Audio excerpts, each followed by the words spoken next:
बेटियों का हिस्सा। गांव के किनारे एक बुजुर्ग किसान गोपीनाथ रहता था। उसके 2 बेटे और 2 बेटियां थीं। बेटियां शादीशुदा होकर अपने अपने ससुराल चली गई थी। गोपीनाथ की जमीन जायदाद काफ़ी थी, लेकिन उसके बेटे चाहते थे कि सब कुछ सिर्फ उन्हीं के नाम हो जाए।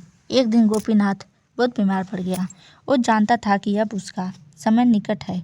उसने अपने बेटों से कहा, मेरे मरने के बाद मेरी ज़मीन बराबर बांट लेना और अपनी बहनों को भी उनका हिस्सा जरूर देना। बेटों ने हाँ तो कह दी, लेकिन मन ही मन सोचने लगे, ज़मीन क्यों बांटे, बहनें तो ससुराल की हो गई।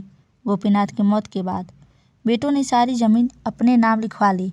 जब बेटियां आई और अपना हिस्सा मांगा तो भाइयों ने कह दिया, तुम्हारा हिस्सा तुम्हारे ससुराल में है, यहाँ कुछ नहीं मिलेगा। बेटियों की आंखों में आंसू आ गए।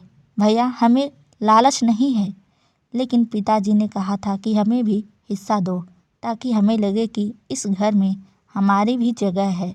लेकिन बेटों ने ज़मीन देने से इनकार कर दिया। गांव में पंचायत बैठी। पंचों ने बेटों से कहा, बेटियां पराई नहीं होती। जैसे बेटों का अधिकार है, वैसे ही बेटियों का भी। अगर तुमने उनका हिस्सा नहीं दिया तो तुम पाप के भागी बनोगे।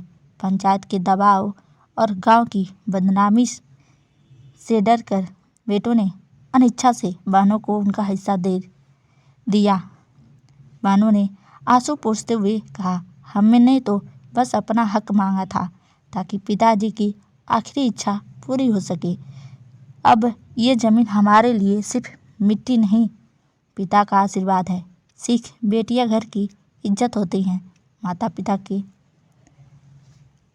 संपत्ति पर उनका भी उतना ही हक होता है जितना बेटों का। बेटियों का ही हिस्सा देना केवल कानूनी नहीं, बल्कि धर्म और संस्कार भी है।